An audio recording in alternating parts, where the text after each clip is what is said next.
पीछे कर लो।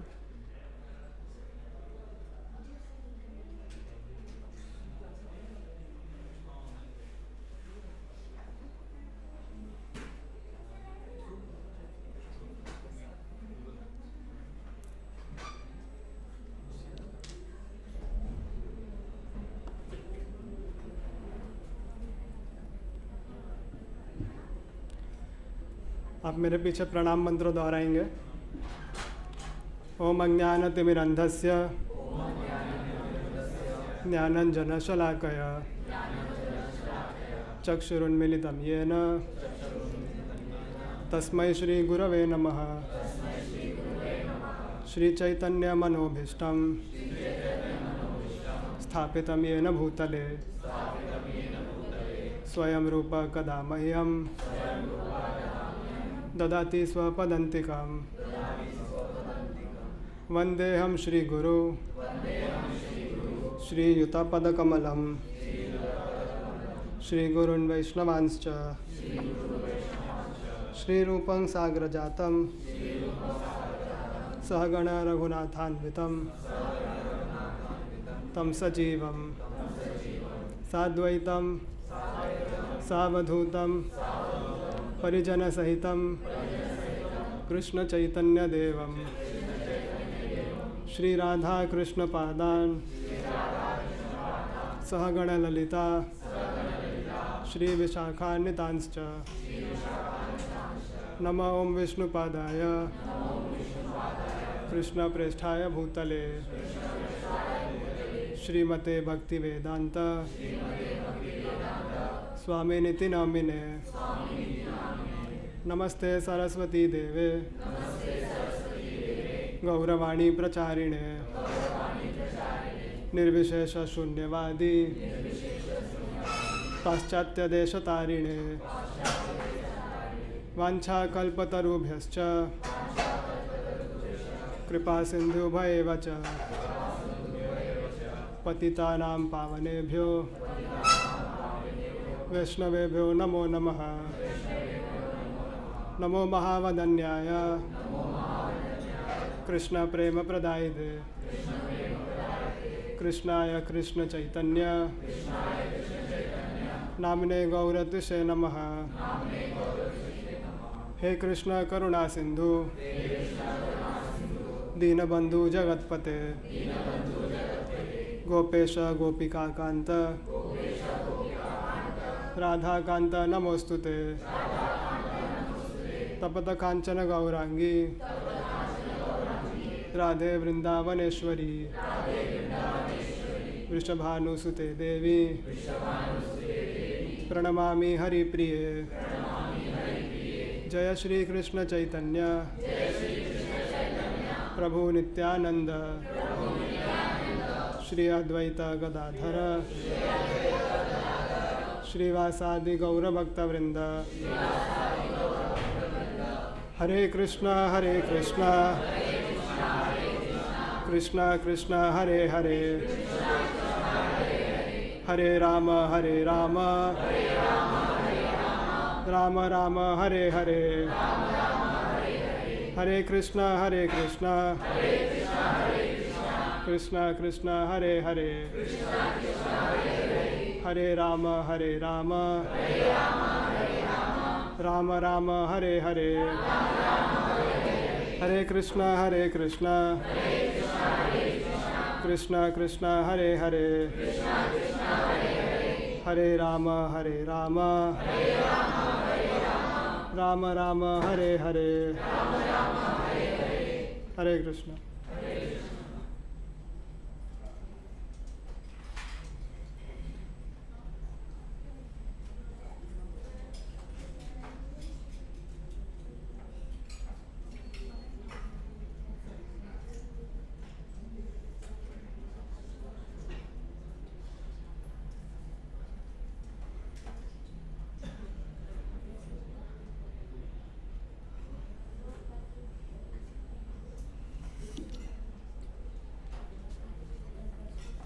आप सभी का इस लाइट ऑफ भागवत के रविवार के सत्र में स्वागत है।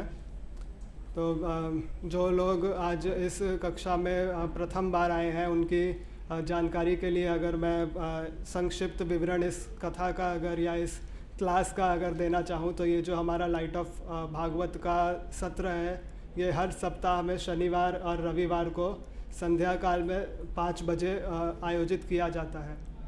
तो रविवार का जो सत्र होता है उस सत्र में हम श्रीमद् भगवद गीता के ऊपर चर्चा करते हैं और उसे समझने का प्रयत्न करते हैं। तो इस चर्चा की श्रृंखला में हम लोग अब तक पहला अध्याय पूर्ण कर चुके हैं और दूसरे अध्याय के श्लोक क्रमांक 53 तक हमने डिस्कशन कर लिया है। लगभग लास्ट टू लास्ट वीक हम लोग का आखिरी सेशन हुआ था जहाँ पे हमने 53 तक का जो भी डिस्कशन है उसे पूर्ण किया था।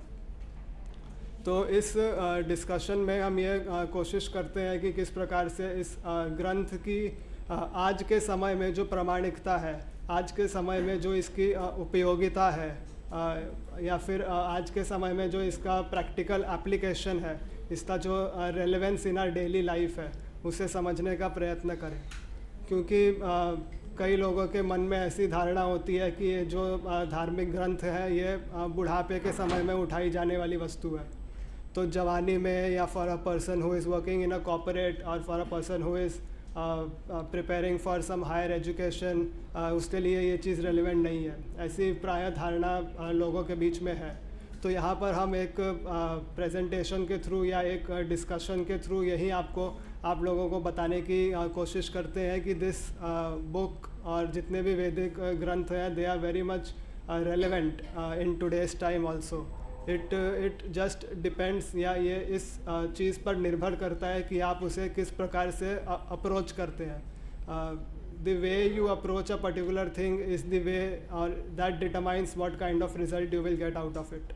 तो यहाँ पर हम एक सही अप्रोच क्या होना चाहिए इस ग्रंथ को समझने का या इस ग्रंथ को किस प्रकार से अध्ययन करना चाहिए इसके ऊपर थोड़ा सा डिस्कशन करने का प्रयत्न करते हैं।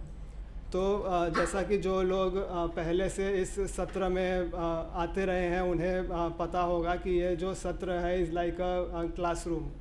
सो I try to create a classroom environment where participation from both sides is required.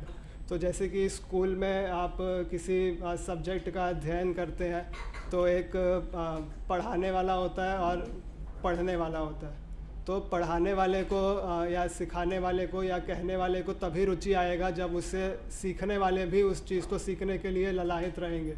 So if you are if the participants are interested, if the participants are inquisitive, then the speaker will also feel energetic and the speaker will also feel engaged and inspired to speak about it. तो ये जो हमारा सत्र है यहाँ पर 2.53 तक हम अब तक का डिस्कशन कर चुके हैं। अगर इसे 5 मिनट में मैं रिवाइज कराना चाहूँ तो कुछ लोग जो पहले से आते हैं वो जानते होंगे रिवीजन कैसे करते हैं हम।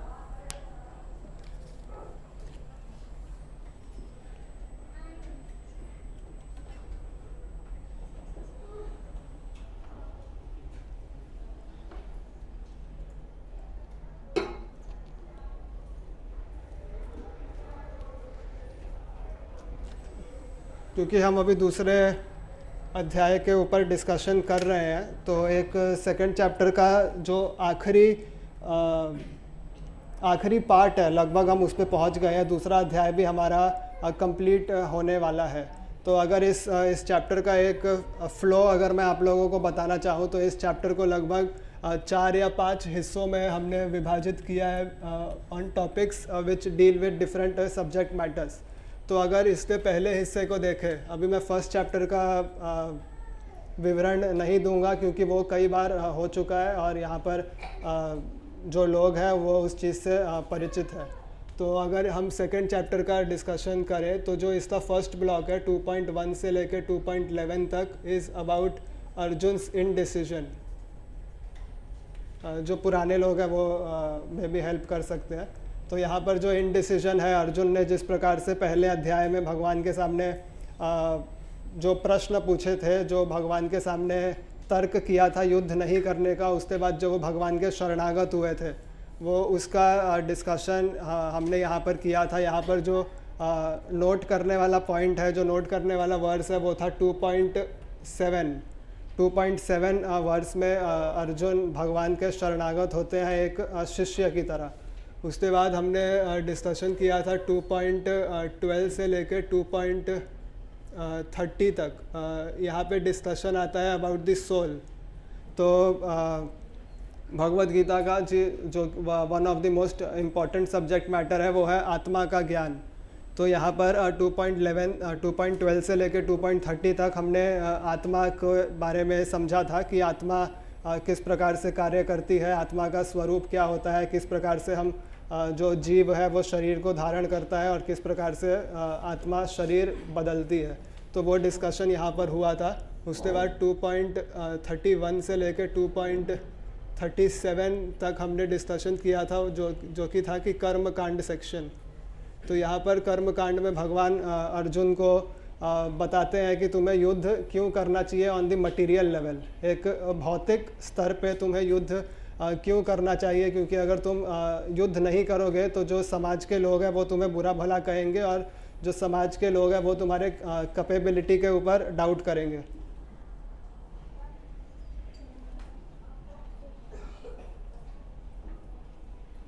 जो समाज के लोग हैं वो तुम्हारे कैपेबिलिटी के ऊपर डाउट करेंगे, इसलिए तुम्हें युद्ध करना चाहिए। तो यहाँ पर 2.31 to 37 में कर्म कांड सेक्शन है। उसके बाद सेक्शन आता है 2.38 से लेकर 2.53 तक। दिस इज़ अबाउट बुद्धि योग। यहाँ पर हमने बुद्धि योग का डिस्कशन किया था, जहाँ पर भगवान अर्जुन से बताते हैं कि किस प्रकार से अपनी बुद्धि का उपयोग करके व्यवसायत्मिका बुद्धिरेका कुरु नंदन, कि how you should be equipoised, how one pointed concentration से यू शुड पे अटेंशन कि अभी तुम्हें कार्य जो करना है that is the most important for you. इस परिस्थिति में अभी तुम जहाँ पर हो, यहाँ पर जो सबसे इम्पॉर्टेंट कार्य है वहाँ पर तुम किस प्रकार से अपनी बुद्धि का उपयोग करके इस कार्य को सफल बना सकते हो या अपनी पूरी क्षमता से इस कार्य को कर सकते हो। तो यहाँ पर हमने बुद्धि योग का डिस्कशन मतलब जो पार्ट है वो लास्ट वीक कंप्लीट किया था। उसके बाद जो इस चैप्टर का आखिरी हिस्सा है विच इज़ 2.54 से लेकर 2.72 तक, विच इज़ अबाउट समाधि, या फिर इसको स्थित प्रज्ञा भी कहते हैं।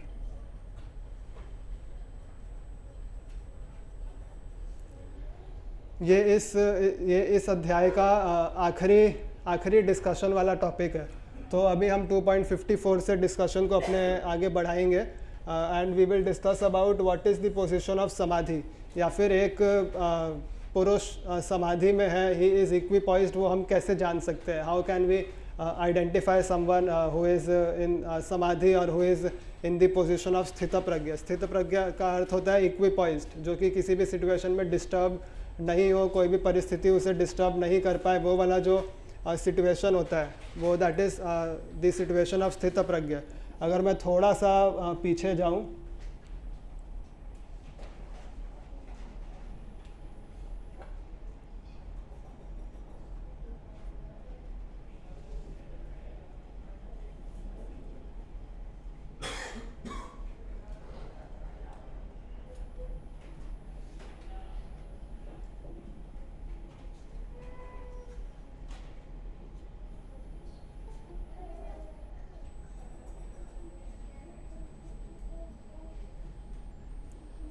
यहाँ पर अगर हम थोड़ा पीछे वाले सेक्शन के बुद्धि योग के आखिरी के एक श्लोक को देखते हैं, तो यहाँ पर भगवान कहते हैं कि योगी कौन होता है, कि आप किसे समझ सकते हो कि योग है।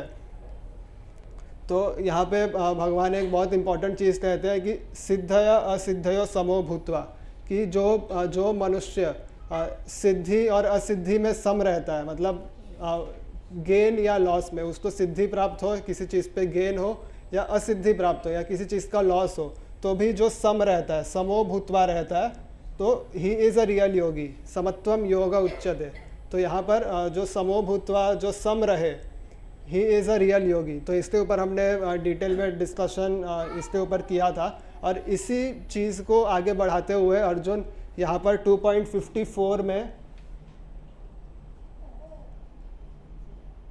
2.54 में जब भगवान उसे समझा रहे थे अर्जुन को, तो अर्जुन भगवान से सवाल पूछता है कि जो स्थित प्रज्ञ लोग होते हैं, अर्थात जो लोग समाधि में होते हैं या जो लोग योगी होते हैं, उनके सिम्टम्स क्या है।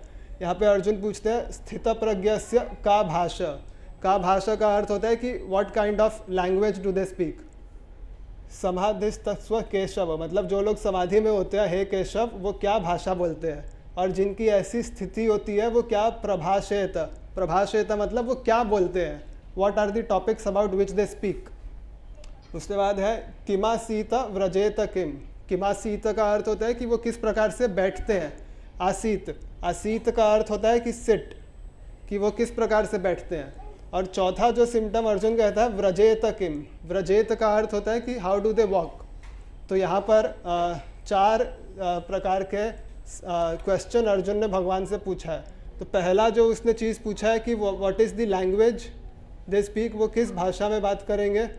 दूसरा है कि वो क्या बात करेंगे, what will they talk.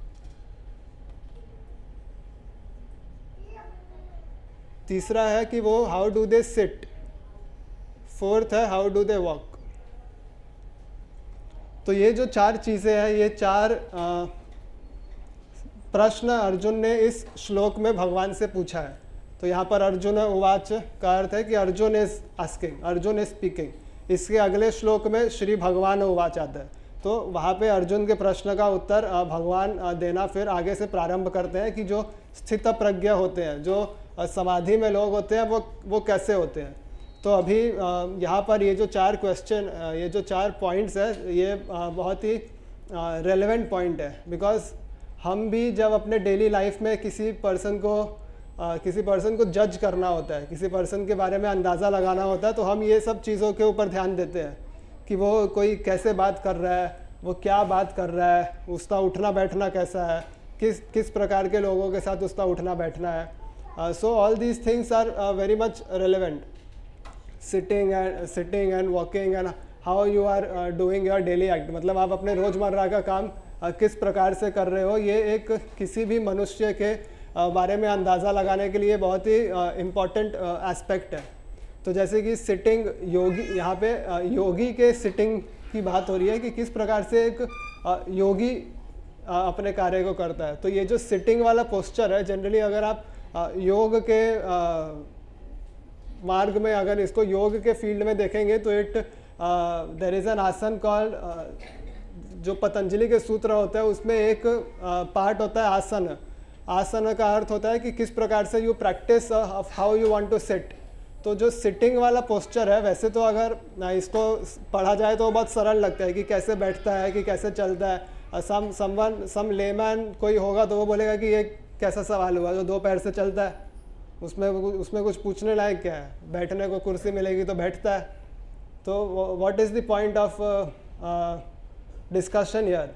But जो सिटिंग वाला पोस्चर भी होता है, तो that shows whether the person who is sitting in front of you is interested और नॉट। जैसे क्लास में अभी यहाँ पे इतने सारे लोग बैठे हैं, तो वो किस प्रकार से बैठे हैं उसी से एक अंदाज़ा मिल जाता है कि वो ध्यान से सुन रहे हैं या वो नींद में है। तो कई बार लोग बैठते हैं ऐसे, फिर ऐसे होते रहते हैं, तो क्लास का एंड होने तक वो पूरा ऐसे हो चुके होते हैं। तो that sitting posture defines the whether you are interested और नॉट। तो कई बार लोगों का बैठे बैठे आँख भी बंद होने लग जाता है। तो ऐसी बहुत सारी चीज़ें हैं जो ऑब्जर्व करेंगे तो आप देखेंगे कि whether you can understand the person is interested और नॉट इंटरेस्टेड। तो यहाँ पे अर्जुन ने भगवान से ये चार सवाल पूछे हैं। उसके बाद अगर हम इस सेक्शन का डिसेक्शन करें, इस सेक्शन को अगर ब्रेक करें, जो 2.54 से जो 72 वाला जो सेक्शन है, इसमें 54 से लेके 59 तक अप्रोक्सीमेटली 59 तक भगवान ने इन प्रश्नों के उत्तर दिए हैं, अलग अलग श्लोक में भगवान ने इन प्रश्नों के उत्तर दिए हैं। तो किस प्रकार की भाषा का उत्तर भगवान ने 2.56 में दिया है। इसके बाद व्हाट डू दे टॉक का आंसर 2.57 और 58 में दिया है। उसके बाद हाउ डू दे सिट वाला भी इसी पार्ट में है, और उसके आगे का 2.59 टू 2.60 में दिया है। तो ये जो सारे प्रश्न हैं इन सबका उत्तर भगवान ने इन श्लोकों में अर्जुन को दिया है। इसका इलेबोरेट डिस्कशन भी अगर देखेंगे तो वॉक इन चार पॉइंट्स में ये चैप्टर लगभग ख़त्म हो जाता है। तो 2.71 तक भी आप इसको देखेंगे तो कहीं ना कहीं डायरेक्ट और इनडायरेक्ट भगवान इसी 4 चीज़ों के ऊपर डिस्कशन कर रहे हैं। तो अगर हम नेक्स्ट वर्स देखेंगे इसका, तो यहाँ पर भगवान वापस बोलना प्रारंभ करते हैं। अर्जुन ने अपना क्वेश्चन पूछ लिया अबाउट अ स्थितप्रज्ञ पर्सन के सिम्टम्स, तो भगवान यहाँ पे उसको उत्तर देना प्रारंभ कर।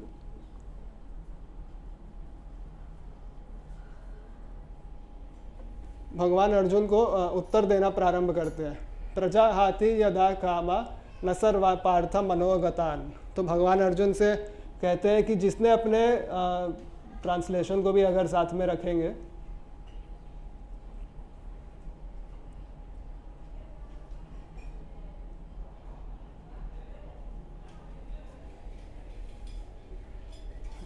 जब कोई मनुष्य अपने कामा प्रार्थी, ये हिंदी वाला ही देखते हैं, चलो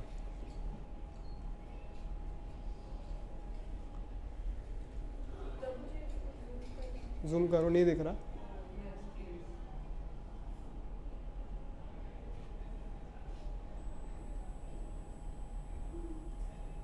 बस और जूम करो।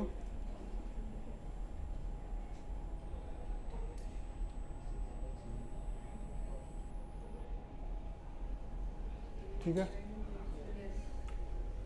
तो यहाँ पे भगवान कहते हैं काम का अर्थ होता है कि डिज़ायर ऑफ सेंस ग्रेटिफिकेशन। तो यहाँ पे अगर हम प्रभुपाद जी का ट्रांसलेशन यहाँ पर देखेंगे तो भगवान कहते हैं कि जब मनुष्य अपने डिज़ायर फॉर सेंस ग्रेटिफिकेशन जो है उसे त्याग देता है, sense gratification of all varieties, मतलब हर तरीके के जब अपने डिज़ायर्स को कोई मनुष्य त्याग देता है जो कि उसके मन के उपज है। तो यहाँ पर जो कि उसके मन के उपज है, आत्मन्येव आत्मना तुष्टः।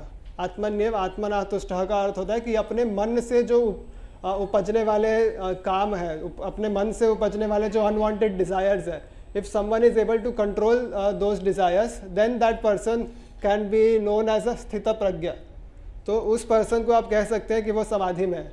अब यहाँ पे मन से उपजने वाले जो डिज़ायर्स है उनका क्या अर्थ होगा? तो मन से हमारे जितने भी हमारी इच्छाएं होती है, many times those desires are unwanted, क्योंकि कई बार कई डिज़ायर्स ऐसे होते हैं जो ज़रूरी है उस समय पे। जैसे if you are thinking about your education, if you are thinking about your job, और if you are thinking about your career development, तो वो सब ठीक है। बट यहाँ पे जो अनवांटेड डिज़ायर है, that desire is sort of procrastination, जो हम लोग प्रोक्रेस्टिनेट करते हैं, अभी सोचते रहते हैं बैठे बैठे। जैसे अगर एग्जांपल दूँ तो कोई अगर आईआईटी में जाने की तैयारी कर रहा है, तो वो अभी आईआईटी में जाने की तैयारी कर रहा है, पर वो ये सोच रहा है कि मैं वहाँ पे जाने के बाद करूँगा क्या।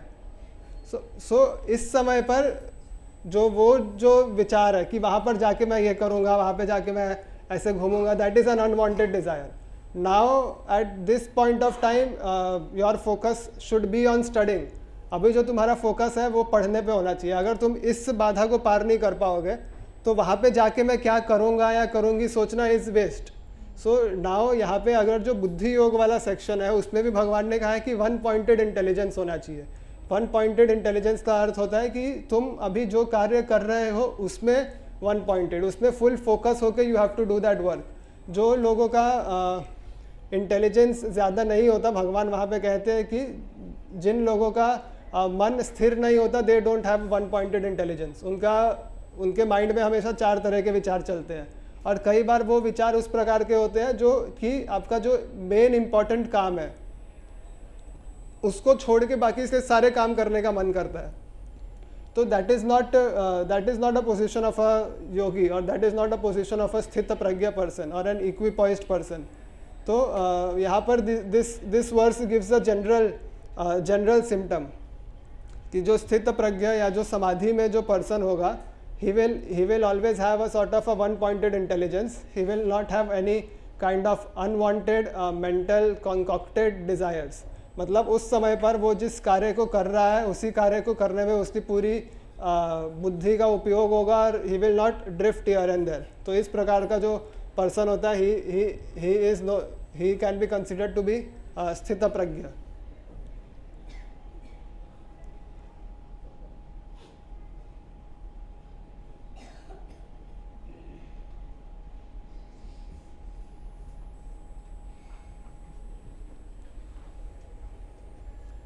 अब यहाँ पर जो पहला क्वेश्चन है अर्जुन का, उसका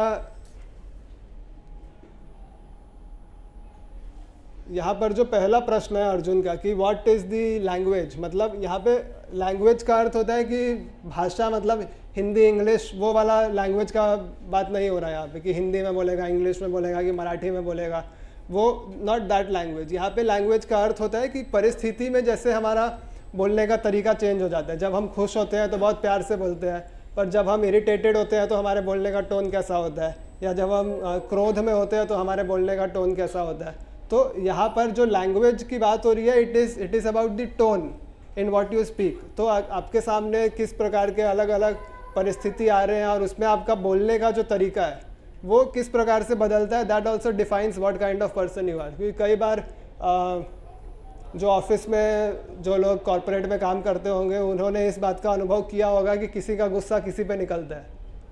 तो वैसी जो परिस्थितियों की वजह से जिससे बोलने के तरीके में बदलाव आ जाए, he can not be considered to be an equipoised person, तो he can not be considered to be in समाधि।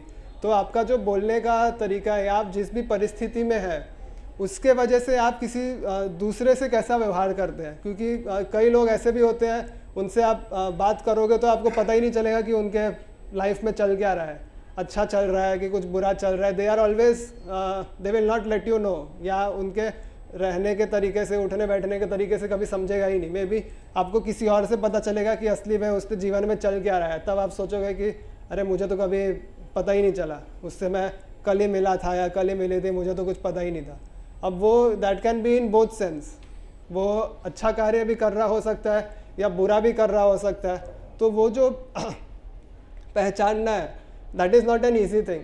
अभी जैसे यहाँ पे अर्जुन ने प्रश्न पूछा इन चार चीज़ों के बारे में, और भगवान ने उसको आंसर भी दे दिया इन श्लोकों में। 2.71 तक भगवान ने उसको पूरा डिटेल में आंसर किया, और हमने भी उसके ऊपर चर्चा किया, तो हमें पता चल गया कि क्या होता है। But we can not claim कि अब हम राह चलते बताएंगे हाँ ये देखो ये स्थित प्रज्ञ जा रहा है, तो ये समाधि वाला वो इतना आसान नहीं होता पहचानना। तो कई बार ये सब चीज़ें पता होने के बावजूद भी जो हमारा मेंटल लेवल है, that also matters a lot. हम किस स्तर पर हम स्वयं है, उसी के बाद उसी में हम अंदाज़ा लगा पाएंगे कि whether we will be able to identify someone of that level. क्योंकि कई बार हमारी मेंटालिटी कैसे होते हैं, हम जज करते हैं। हम किसी भी पर्सन को 5 मिनट में या 10 मिनट में उसकी एक्टिविटी, उसके कार्य को देख के we try to get conclusion कि ये ऐसे बोल रहा है या वो ऐसे बोल रही है, तो मतलब वो ऐसा ही होगा या वो ऐसी ही होगी। तो दैट जो जजिंग वाला जो एटीट्यूड है हमारे अंदर, that will never let us identify someone who is at this level. क्योंकि ये जो लेवल होता है, that this is an all together a different level. अगर आप शास्त्रों का अध्ययन करेंगे तो शास्त्र में ऐसे कई सारे उदाहरण हैं जहाँ पर समाधिस्थ लोगों के बारे में चर्चा हुई है। पर हमारे लिए इस समय पर सही क्या होगा कि हम शास्त्रों का बेस लेकर, शास्त्रों के अधीन होकर, शास्त्रों के शरणागत होकर उसे समझने का प्रयास करें। Because these things are not at the material level, ये भौतिक स्तर की चीज़ें नहीं है। तो वी शुड ऑलवेज ट्राई कि हम स्वयं से इस पे अंदाज़ा तभी लगाएं व्हेन वी आर क्वालिफाइड। जैसे किसी को आजकल का जो समय है उसमें गूगल का बहुत बड़ा योगदान है। कोई भी चीज़, कोई भी प्रश्न हमारे मन में आता है, हम सीधा गूगल पे टाइप करते हैं। अभी कोरोना वाले पीरियड में तो सब डॉक्टर बन भी गए थे लगभग, सब ने गूगल पे पढ़ के ये देना है, वो देना है, ऐसे करना है, वैसे करना है। सबको गूगल ने MBBS की डिग्री फर्स्ट ईयर की तो दे ही दी थी लगभग। तो उसमें क्या होता है, most of the time that may not be the complete knowledge, या फिर उससे हम कई बार गलत निष्कर्ष पर भी पहुंच सकते हैं, गलत कंक्लूजन पर भी पहुंच सकते हैं। जैसे एक बार हुआ था कि किसी पर्सन को चेस्ट में बर्निंग सेंसेशन हो रहा था, तो उसने, वो जो परिवार का सदस्य था, उसने यही किया, गूगल पे लिखा बर्निंग सेंसेशन इन चेस्ट। तो आप कभी गूगल पे बर्निंग सेंसेशन इन चेस्ट लिखना, जो पहला लिंक आएगा वो हार्ट अटैक का आएगा।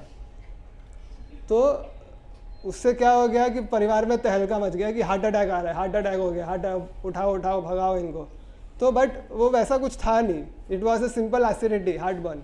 तो यहाँ पे कैसा होता है कि we should always take shelter of someone who is an expert, या समवन हु इज़ प्रैक्टिसिंग, और someone who has knowledge about that domain. जैसे अगर आप बुखार के बारे में भी देखेंगे तो ये बात सबको पता होती है कि शरीर में कुछ गड़बड़ होगा तो बुखार आएगा। तो हमें उतने लेवल तक ही पता होता है कि बुखार हुआ है तो मतलब कुछ तो गड़बड़ है शरीर में। अब एक बार दवाई दिया, 2 बार दिया दवाई, तो और वो ठीक हो गया तो ठीक है, it was because of the weather.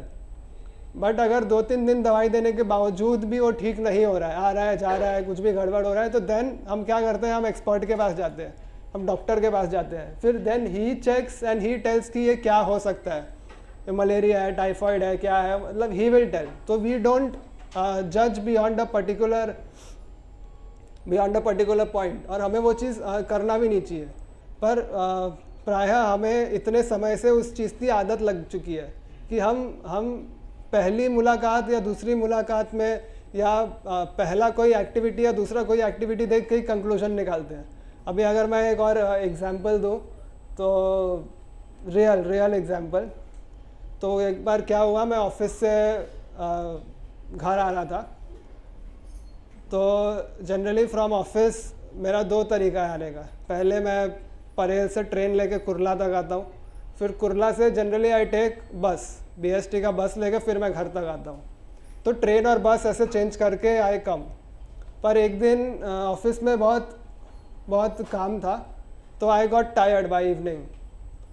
तो वो टायर्ड होने के बाद मैं परेल से कुर्ला तक तो ट्रेन में आ गया, पर फिर वहाँ पे बस के लिए इतना भीड़ था कि फिर मेरा I did not have energy कि मैं बस के लिए रुकूं।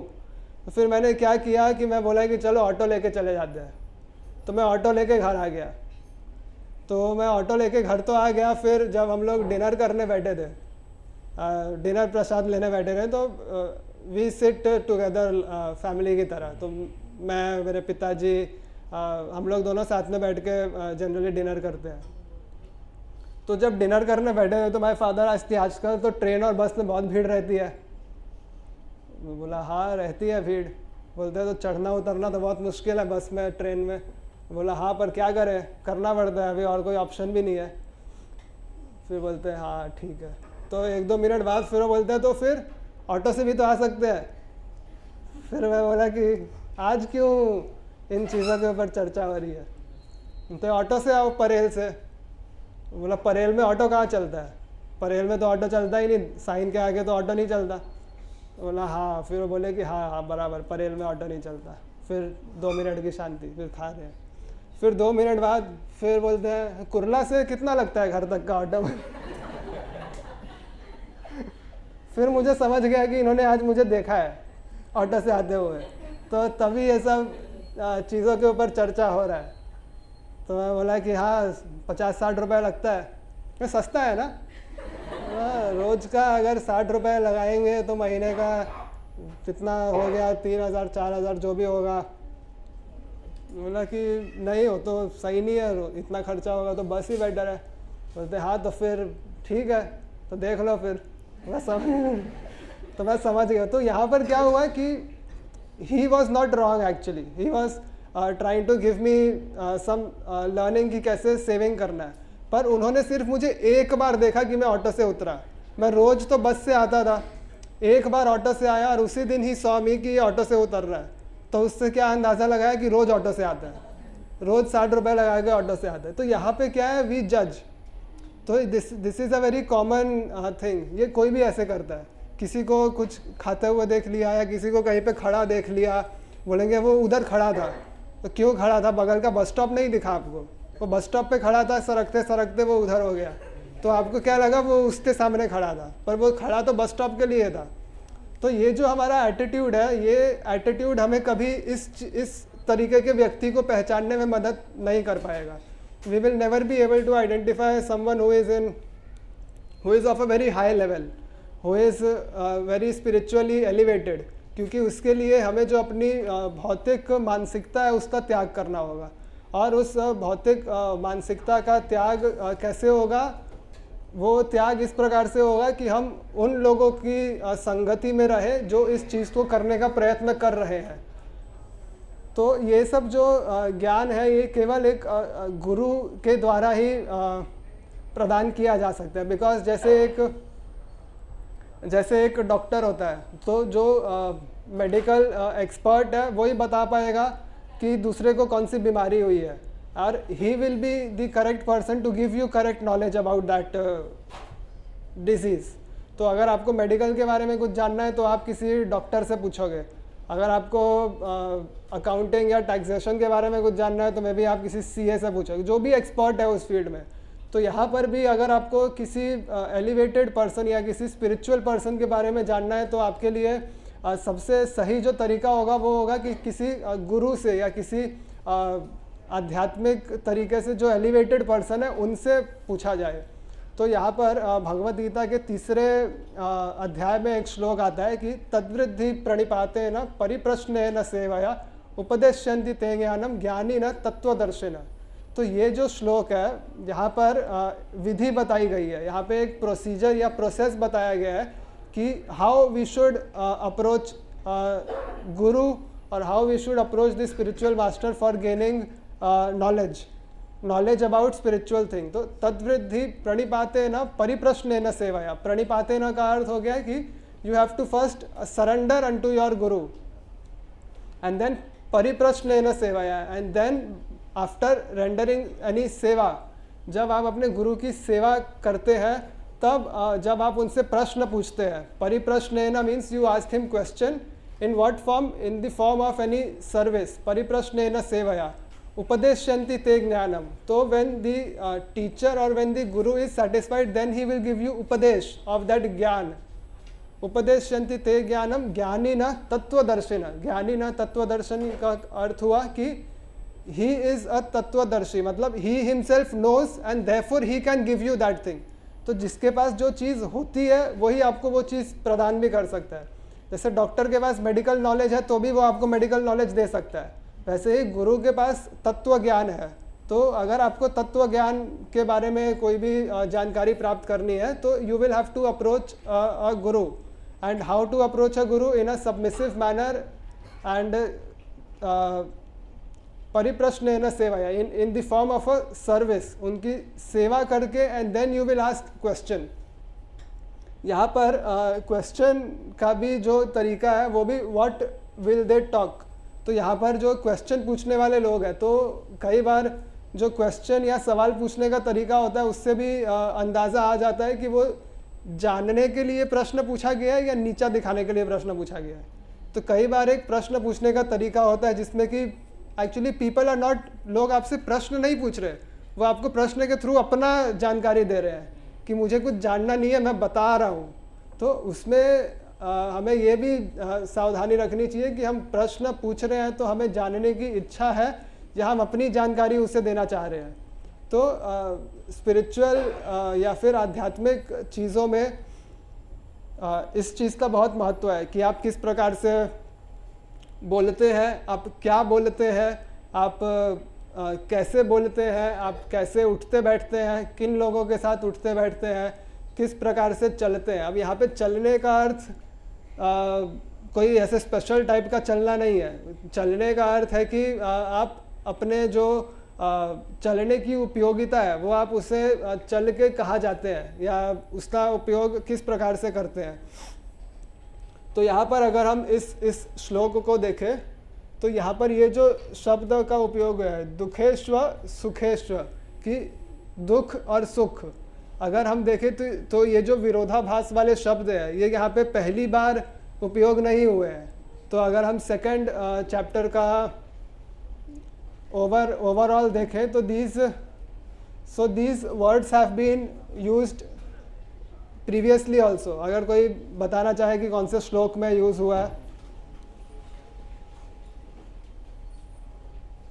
पुराने जो लोग हैं, ये मैंने ऐसा चीज़ पहले भी पूछा है।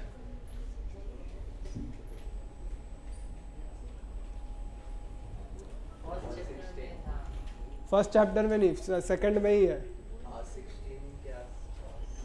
हाँ उसके आसपास है। ठीक है मैं ही बता देता हूँ। तो हाँ ये है। तो मैं वर्स नंबर बता देता हूँ। तो ये वाला जो ऐसा विरोधाभास है कि दुख सुख में सम रहना, तो ये जो सम रहने वाली जो पॉइंट है वो 2.14 में डिस्कस हुआ है, 2.15 में हुआ है, 2.38 में हुआ है, 2.48 में हुआ है और अब 2.56 में हो रहा है। तो इसी चैप्टर में आप इस बात से अंदाज़ा लगा सकते हो कि इक्विपॉइज्ड रहना is so important if you want to grow spiritually. तो हम जिस स्पिरिचुअलिटी की बात करते हैं उस स्पिरिचुअलिटी में और ये जो स्पिरिचुअल एलिवेशन है उसमें बहुत फ़र्क है। तो यहाँ पर अगर मैं आपको रेफरेंस भी दे दूँ उसका 14 मात्र स्पर्शास्तु कौन्तेय शीतोष्ण सुख दुखदा, यहाँ पे एक बार उपयोग हुआ है कि शीतोष्ण सुख दुखदा। यहाँ पर भगवान कहते हैं कि हमारे लाइफ में जो भी चीज़ें परिस्थितियाँ आती है दे आर लाइक वेदर, वो मौसम की तरह है। They will come and they will go. आगमा अपाइनो अनित्य, आगमा का मतलब दे विल कम, अपाइनो मतलब दे में भी अनवांटेड या अनएक्सपेक्टेड, एंड अनित्य, अनित्य का अर्थ हुआ कि दे आर टेम्पररी। आगमा अपाइनो अनित्य स्थानस्थितिक्षस्व भारत। तो भगवान अर्जुन से क्या कह रहे हैं, you have to tolerate.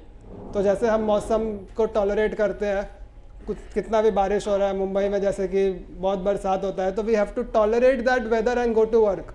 We can not, हम उसके बारे में कुछ कर नहीं सकते। अब जिसको अगर रोने पीटने बैठना है तो बरसात को कोसो, उससे कुछ फ़र्क तो पड़ेगा नहीं। जैसे एक समय के बाद सब मुंबई में बारिश को गालियाँ देते हैं कि बस हो गया, अभी ख़त्म करो, जाओ बस हो गया।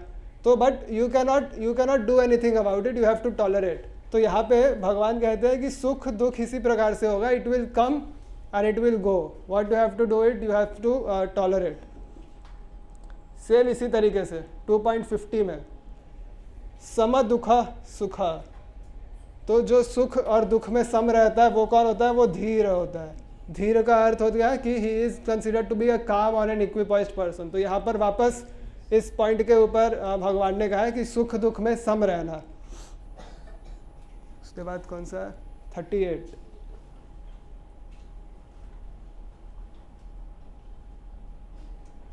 सुख दुखे समय कृत्वा। यहाँ पर वापस भगवान कह रहे हैं कि जो सुख और दुख में सम रहे, जो लाभ और अलाभ, लाभौ जया जयो, कि जो लाभ अलाभ जय और अजय या जय और पराजय में सम रहे, वो वैसे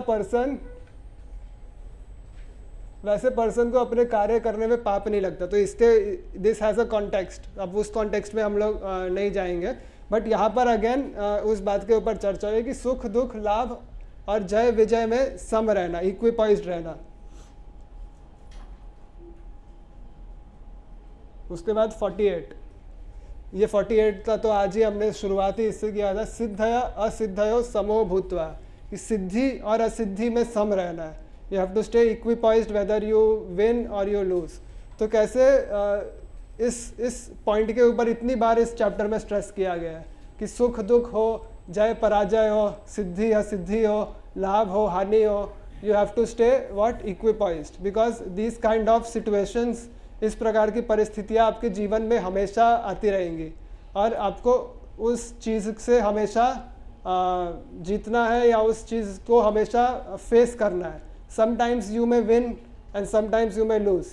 तो अगर आप उस चीज़ को फेस करते करते हार भी जाते हो तो उसमें कोई गलत बात नहीं है, if you have given your best. अगर आपने अपने पूरे परिश्रम से या अपने पूरे शक्ति से उस चीज़ को फेस किया है तो even if you lose so there is no loss. जैसे अर्जुन को भी भगवान जब युद्ध करने के लिए प्रेरित कर रहे थे तो अर्जुन को वैसे हारने का तो कोई डर नहीं था, because he was so expert कि उसे पता था कि अगर वो युद्ध करेगा तो ही विल विन। बट उसके मन में जो दुख था, उसके मन में जो डर था वो दूसरे प्रकार का था। उसके मन में दुख और डर था कि अपने स्वजनों से युद्ध करना है, अपने स्वजनों को मारना है, तो और इससे कोई फ़ायदा नहीं होगा। तो उसका जो दुख था वो उस प्रकार का था। तो हर एक जीव के जीवन में जो दुख होता है वो अलग अलग प्रकार का होता है। You can never equate to people at the same level. मतलब एप्पल टू एप्पल कंपैरिजन जो हम कहते हैं वो एक ह्यूमन लाइफ में कर पाना बहुत हद तक पॉसिबल नहीं है और करना भी नहीं चाहिए, क्योंकि जनरली इंडियन पेरेंट्स का ऐसा देखा गया वो हमेशा शर्मा जी के लड़के से कंपेयर करते हैं कि उसने तो ऐसा कर लिया, तुम क्यों नहीं कर रहे, वो तो इतना कमा रहा है, तुम क्यों नहीं कमा रहे। तो लाइफ में everyone has his own ups and downs. तो you have to just face it. आपको उस चीज़ को किस प्रकार से फेस करना है दैट इज़ इम्पॉर्टेंट। अगर आप उस चीज़ को निगलेक्ट करोगे, अगर आप उस चीज़ से भागोगे तो वो सही नहीं है। जैसे अर्जुन ने कहा था ये सब लड़ने से क्या फ़ायदा, उससे अच्छा तो मैं छोड़ के चला जाता हूँ। बट वो क्या हुआ, वो अपने धर्म से भागना हुआ। तो भगवान अर्जुन को भागने की सलाह नहीं दे रहे। भगवान अर्जुन से कह रहे हैं कि तुम्हारी जो ड्यूटी है, तुम्हारा जो धर्म है युद्ध करने का, वो तुम्हें करना ही है, चाहे किसी भी परिस्थिति में हो। तुम यहाँ पे आए हो युद्ध करने के लिए तो तुमको करना ही है। इतना मेहनत करने के बाद, अज्ञातवास करने के बाद, इतना रिक्वेस्ट करने के बाद, when everything has failed then you have come at the situation of a war. ऐसा नहीं है कि तुम गए थे तलवार लेकर, तो पहले कई बार मध्यस्थता करने की कोशिश की गई थी, पर जब सब कुछ फेल हो गया तब ये वॉर वाला सिचुएशन आया। तो यहाँ पे अर्जुन कैन नॉट रन, यहाँ पे लड़ना अर्जुन का धर्म है। उसी प्रकार से हमारा भी जो जीवन है, हमारे जीवन में कई ऐसी परिस्थितियाँ आती है जब हमें लगता है कि भाई क्या करना है, हमें तो इससे कुछ फ़ायदा नहीं है, छोड़ो जाने दो, हमको क्या फ़र्क पड़ता है। But that is not a correct thing. अगर वो आपकी ड्यूटी है तो आपको किसी भी परिस्थिति में करना है। पर कई बार क्या होता है, जो मेजॉरिटी लोग होते हैं ना, उन्हें किसी चीज़ से कुछ फ़र्क ही नहीं पड़ता। जैसे अभी मैं जब घर से इधर आ रहा था तो अभी जो ये G20 समिट आपने सुना होगा। G20 समिट इस बार भारत की अध्यक्षता में हो रहा है।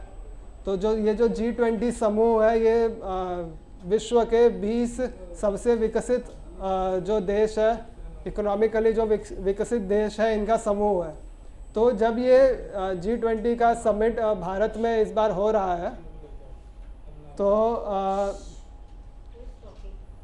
तो ये एक भारत के लिए बहुत ही गर्व का विषय है।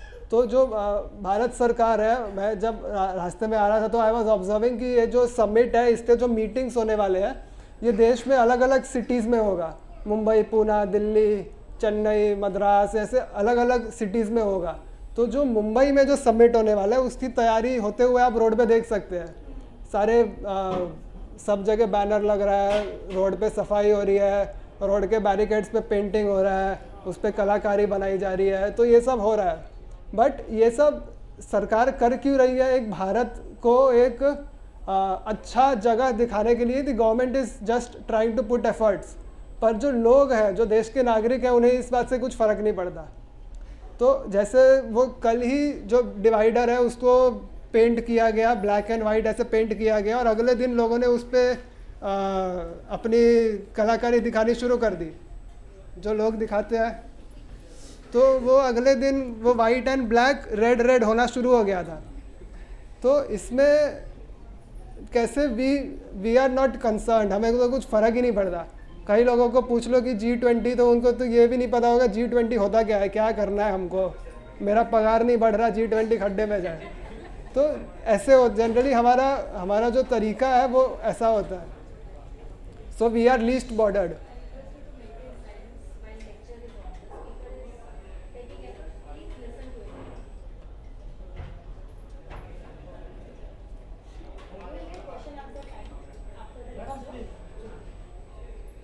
तो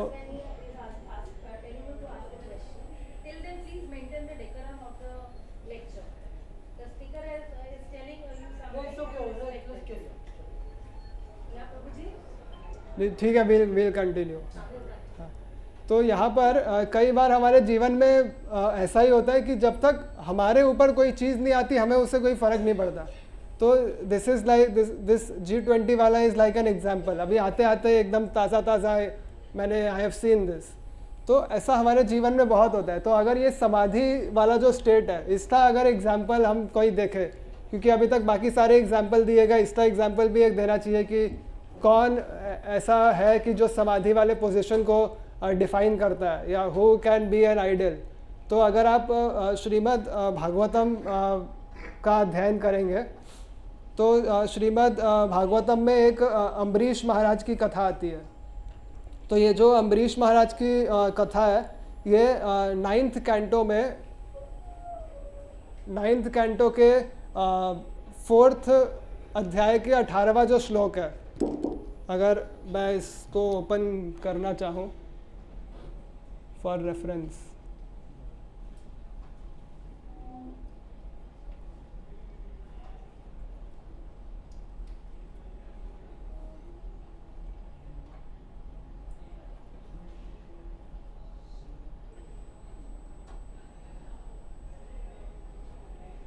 ये वाला जो श्लोक है, ये वैसे तो 3 श्लोक है, 18, 19 और 20। पर इस श्लोक में एक स्थित प्रज्ञ पर्सन, एक स्थित प्रज्ञ पुरुष कैसा होता है उसे दर्शाया गया है, कि वो किस प्रकार से अपने डेली एक्टिविटीज़ करता है। तो ये जो श्लोक है, सवै मनः कृष्ण पादारविंदयो वर्चांसी वैकुंठ गुणानुवर्णने करौर हरेर मंदिरमार्जनार्दिषु श्रुतिं चकार च्युत कथोदये मुकुंद लिंग लय दर्शने दृशौ तद्भृत गात्र स्पर्शांग संगमम घ्राणम च तत्पाद सरोज सौरभे श्रीमत्तुलस्या रसनाम तदर्पित पादौर हरेर क्षेत्र पदानुसर्पण शिरोर ऋषिकेश पादाभिवंदने कामं च दास्ये न तु काम काम्यया यथोत्तम श्लोक जनाश्रया रति। तो ये जो श्लोक है, यहाँ पर किस प्रकार से एक स्थित प्रज्ञ पुरुष जो है अपने डेली एक्टिविटीज़ को करता है उसे दर्शाया गया। अगर हम सीधा इसके ट्रांसलेशन पे जाते हैं तो यहाँ पर दिस स्पीक्स अबाउट महाराज अम्बरीश जो हुए हैं हमारे भारतवर्ष में, उनके बारे में। तो महाराज अम्बरीश अपना एंगेजमेंट किस प्रकार से करते थे, तो अपने मन को मेडिटेट करते थे भगवान के चरणों पे।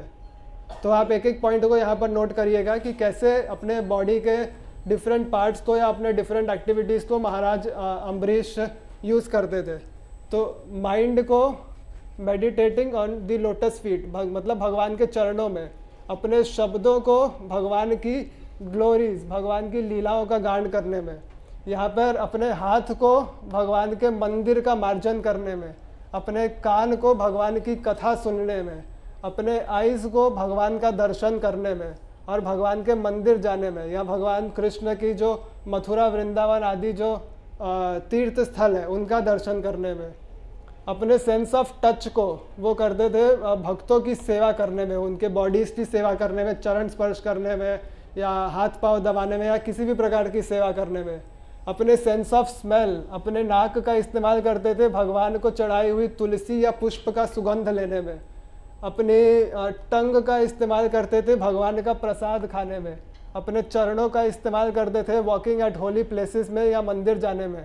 अपने सिर का इस्तेमाल करते थे भगवान के सामने झुकने में, अपनी इच्छाओं का इस्तेमाल करते थे भगवान की सेवा करने में, 24 आवर्स इन अ डे। तो ये होता है स्थित प्रज्ञ पुरुष। तो दिस इज, यहाँ पे कोई भी चीज़ अभी बची नहीं है। अपने हाथ पैर नाक कान मन, अपना शरीर, अपने चरण, हर चीज़ का उपयोग यहाँ पे अम्बरीश महाराज ने करके एक एग्जाम्पल दिया है कि स्थित प्रज्ञा पुरुष किस प्रकार का होता है। तो केवल ये सिम्टम जान लेने से, केवल ये श्लोक का ज्ञान हो जाना इज वन थिंग, बट उसका जो प्रैक्टिकल एप्लीकेशन है, तो अब यहाँ पे हम ये नहीं कह सकते कि भाई ये यही करता रहता था, काम कब करता था। तो यहाँ पे Ambarish Maharaj was a king, was a ruler, तो he was ruling the world. वो अपना रोज का एक्टिविटी जो उनका कार्य है वो भी करते थे, उसमें ये करते थे। सो दीज थिंग्स, अगर आपको इन चीज़ों को अपने जीवन में ऐड करना है तो आपको अपना डेली लाइफ में कुछ माइनस करने की ज़रूरत नहीं है। तो जो चीज़ें आप अपने डेली लाइफ में कर रहे हैं उसमें आपको सिर्फ ये चीज़ें ऐड करनी है। ये देखने के लिए इतना बड़ा है पर इसमें ज़्यादा मेहनत नहीं लगता। अभी मंदिर में आए हैं आप, तो इसमें से कई सारी चीज़ें तो आपने की है। भगवान के चरणों का दर्शन आपने किया, भगवान का प्रसाद अभी आप खाएंगे, आपके कान जो है वो भगवान के बारे में सुनने में लगे हुए हैं, अपने चरणों से आप मंदिर तक चल कर आए हैं, या फिर अपने मन में अभी आप यहाँ पे सुन रहे हैं तो आपके मन में उस प्रकार के विचार चल रहे हैं, अपने आँखों से आपने भगवान का दर्शन किया, अपनी वाणी से आपने यहाँ पर हरे कृष्ण महामंत्र का उच्चारण किया। तो कई सारी चीज़ें तो आपने यहाँ पर की, पर इसमें बस करना क्या है, ये रोज़ करना है। तो जो पुरुष इस चीज़ को रोज करेगा, जो इस चीज़ को प्रैक्टिस करेगा, he can later get elevated to this level. तो ये सब जो चीज़ें हैं कलयुग में, इन्हीं चीज़ों का महत्व है। कलि संतर्पण उपनिषद में श्लोक आता है कि हरेर नाम एव केवलम कलौ नास्तेव नास्तेव नास्तेव गतिरन्यथा। तो कलयुग में केवल इन्हीं सब जो सिंपल एक्टिविटी, इसमें से कोई भी एक्टिविटी मुश्किल नहीं है। यहाँ पे आपको ये कोई नहीं कह रहा कि 24 घंटे उपवास रखना है, सिर्फ पानी और हवा पी के जीना है। यहाँ पे कुछ नहीं, यहाँ पे प्रसाद का वर्णन है, तो आप प्रसाद, आपको जितना खाना है आप उतना खाइए। तो यहाँ पे प्रसाद और होटल रेस्टोरेंट में मिलने वाला जो खाना है उसमें फ़र्क है। तो देयर इज़, यहाँ पे जब प्रसाद का शब्द का उपयोग होता है तो you are only having food which is offered to the lord. तो आपको अपने हर चीज़ को बस स्पिरिचुअलाइज करना है, किसी भी चीज़ को माइनस नहीं करना है। जो चीज़ें अनवांटेड है वो अपने आप छूट जाएंगी। अनवांटेड मतलब जो चीज़ें गलत अगर कुछ है आप में तो वो अपने आप उतर जाएगा, वो अपने आप साइड हो जाएगा। आपको बस इन सिंपल चीज़ों को ऐड करना है। तो this is how we try to learn from the scriptures. We try to learn कि हम किस प्रकार से शास्त्रों का अध्ययन करके अपने जीवन को एक प्रकार से और सिंपल बना सकते हैं, अपने जीवन को और समृद्ध बना सकते हैं, और how these shastras have practical application. तो यहाँ पे जैसे वो जज करने वाला जो पॉइंट था, तो हमें किसी को जज करने से पहले अपने आप को एक बार जज करना चाहिए। We should also do an introspection, कि क्योंकि हम अगर किसी को कर रहे हैं तो वो भी हमें जज करता होगा। तो वी शुड ऑलवेज इंट्रोस्पेक्ट कि are we in a position to speak about that person, are we in a position to talk about he or she or whatever, और do we know why that person is speaking in that way। उसके साथ ऐसा क्या हुआ है कि उसका mood ऐसा है, या उसके साथ ऐसा क्या हुआ है, या उसने ऐसा क्या किया है कि वो आज इस तरीके से है। तो अगर हमें इतना नहीं पता तो इट इज़ बेटर कि वी डोंट जज, we should try to understand, because हर मनुष्य के जीवन में अलग अलग प्रकार की परिस्थिति आती रह सकती है। तो आज का जो सत्र है उसका समय लगभग पूर्ण हो चुका है। कैन कॉल वरुण प्रभु। तो अगर आप लोगों को किसी भी प्रकार का प्रश्न हो तो हम 1 या 2 प्रश्न ले सकते हैं। बाकी प्रश्न questions we can discuss while having prasadam. कहाँ होगा प्रसाद? वृंदावन हॉल में प्रसादम। एक minute. Prasadam will be in Vrindavan hall. और इस क्लास में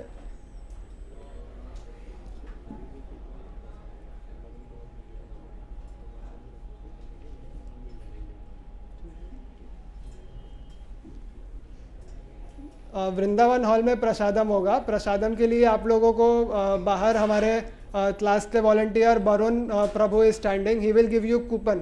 तो आप कूपन लिए बिना नीचे न जाइएगा, क्योंकि जब तक आप कूपन नहीं देंगे आपको प्रसादम नहीं मिलेगा। तो आप पहले यहाँ से कूपन लीजिएगा, उसके बाद ही नीचे जाइएगा। और इस जो हमारा क्लास है उसमें हमारा एक पॉइंट ऑफ डिस्कशन और होता है कि we try to we have 5 minutes. तो यहाँ पर हम श्लोक मेमोराइज करने का भी कोशिश करते हैं। तो अब तक जो इम्पोर्टेंट वर्स है वो हम लगभग पहले अध्याय के तीन वर्सेस को मेमोराइज कर चुके हैं। उसके बाद जो नेक्स्ट कोई 3 बोलना चाहेगा, जो 3 हमने पढ़े हैं, किसी को याद हो गया हो 3 आपको हुआ है? यस हाँ 1 हाँ बोलिए।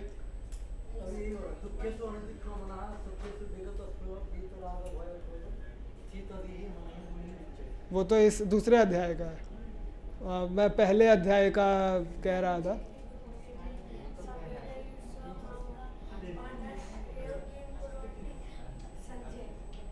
ये 1.1 है, पहले सबसे पहला श्लोक है ये।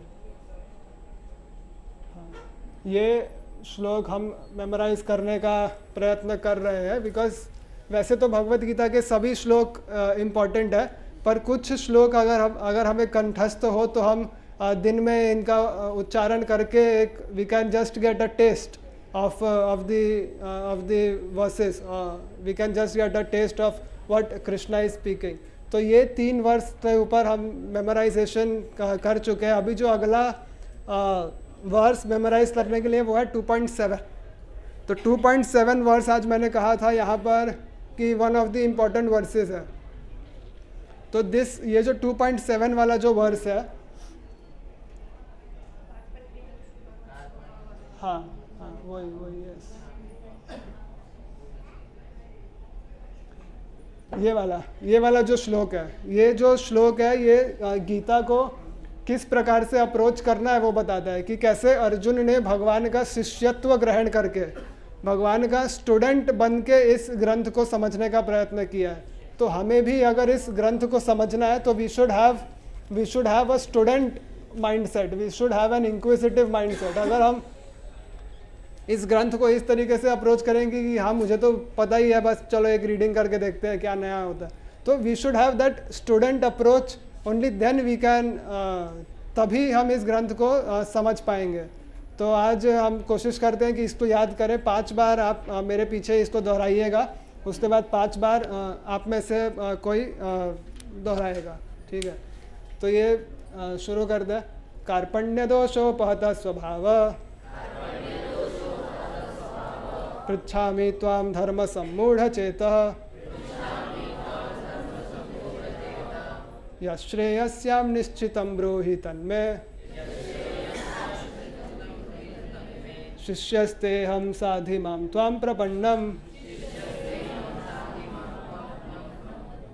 शिष्यस्तेऽहं साधि मां त्वां प्रपन्नम् कार्पण्यदोषोपहत स्वभाव पृच्छामि त्वां धर्म सम्मूढ़ चेतः यश्रेयस्यां निश्चितं ब्रूहि तन्मे शिष्यस्तेऽहं साधि मां त्वां प्रपन्नम् कार्पण्यदोषोपहत स्वभाव पृच्छामि त्वां धर्म सम्मूढ़ चेतः यश्रेयस्यां निश्चितं ब्रूहि तन्मे शिष्यस्तेऽहं साधि मां त्वां प्रपन्नम् कार्पण्यदोषोपहत स्वभाव पृच्छामि त्वां धर्म सम्मूढ़ चेतः यश्रेयस्यां निश्चितं ब्रूहि तन्मे शिष्यस्तेऽहं साधि मां त्वां प्रपन्नम् कार्पण्यदोषोपहत स्वभाव पृच्छामि त्वां धर्म सम्मूढ़ चेतः यश्रेयस्यां निश्चितं ब्रूहि तन्मे शिष्यस्तेऽहं साधि मां त्वां प्रपन्नम्। अब आप में से कोई वॉलंटियर करना चाहेगा? 5 लोग, कोई भी 5 लोग। हाँ, आप एक एक लाइन बोलना, फिर सब दोहराएंगे।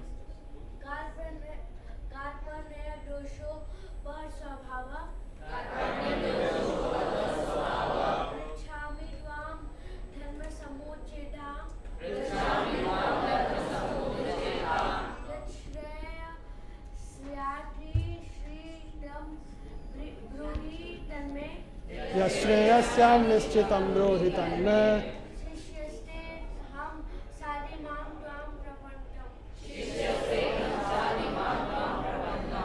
और कोई?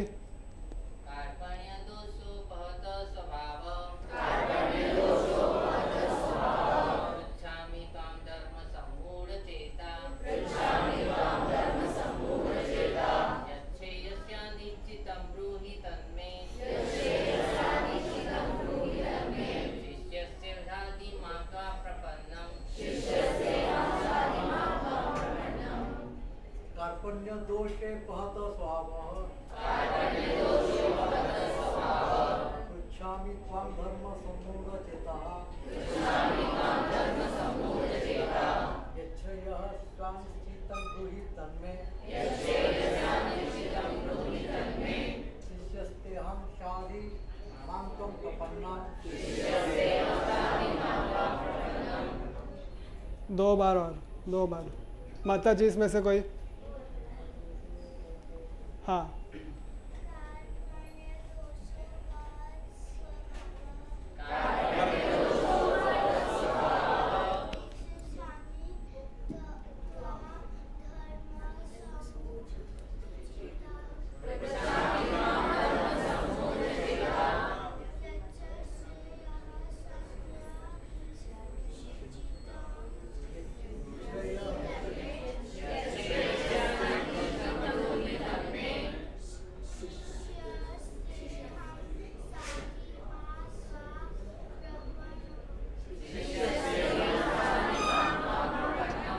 और कोई एक? माता जी। हाँ।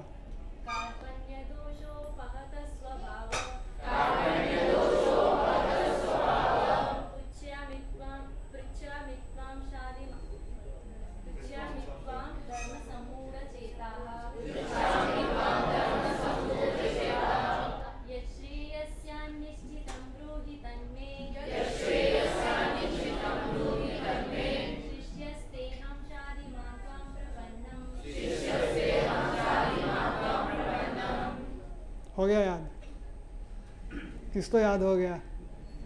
फिर इसको बंद करके बोलते हैं। अब कौन बोलेगा? कार्पण्य दोषोपहत स्वभाव पृच्छामि त्वां धर्म सम्मूढ़ चेता यश्रेयस्यां निश्चितं ब्रूहि तन्मे शिष्यस्तेऽहं साधि मां त्वां प्रपन्नम्। अब कौन बोलेगा? एक बार एक लाइन 4 लोग बोल लो।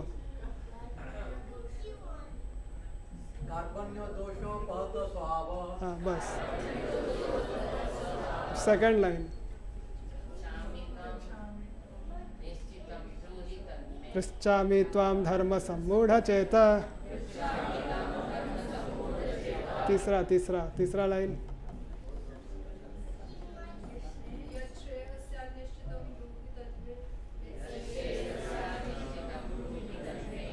लास्ट।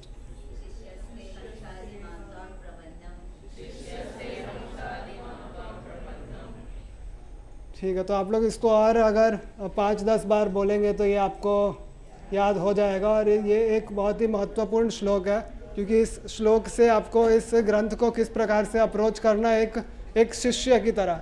तो भले ही आप लोगों को अपना स्कूल, कॉलेज, यूनिवर्सिटी छोड़े हुए कई वर्ष हो गए होंगे, लेकिन एक स्टूडेंट हर मनुष्य के, हर प्राणी के अंदर होता ही है। तो आप अपने वो शिष्यत्व को, आप अपने वो स्टूडेंट एटीट्यूड को अगर फिर से लेके आएंगे और किसी गुरु की शरणागति में होकर अगर इस ग्रंथ को समझने का प्रयत्न करेंगे, तो ये जो भगवत गीता ग्रंथ है ये आपके जीवन में कई प्रकार का बदलाव लाने की, कई प्रकार की उपलब्धियां लाने की क्षमता रखता है।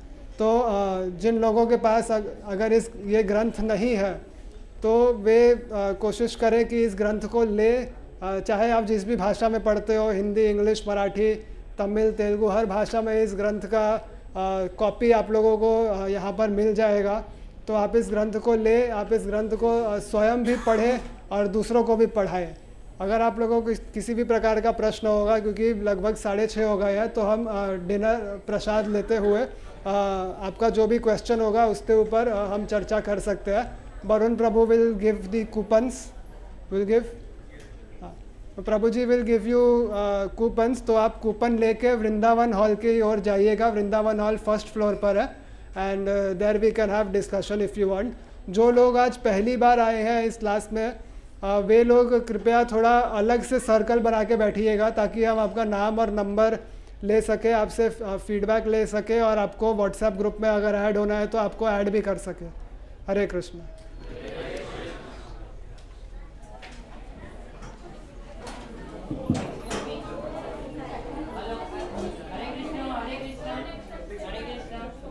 महिपाल प्रभु जी ने इतना अच्छा हम लोग को गीता का ज्ञान का जो चैप्टर 2 का हम लोग को ज्ञान दिया है, तो हम लोग उनका आभार व्यक्त करेंगे। एक बार हरे हरे कृष्ण महामंत्र बोल के, हरे कृष्णा कृष्णा कृष्णा हरे हरे, हरे राम राम राम हरे हरे। श्रील प्रभुपाद की जय।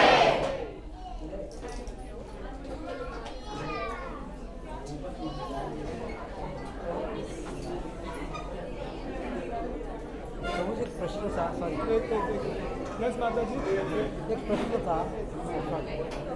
Yes mata ji, I am not able to hear you. Can you message me on WhatsApp? I try to answer. Yes, you are audible but your voice is very slow.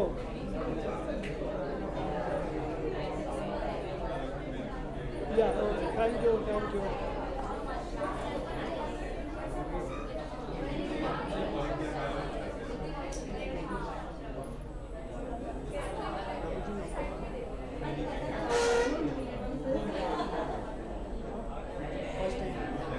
आप नीचे जाइए, थोड़ा अलग से बैठिएगा, मैं वही इनसे कूपन लेके जाइए।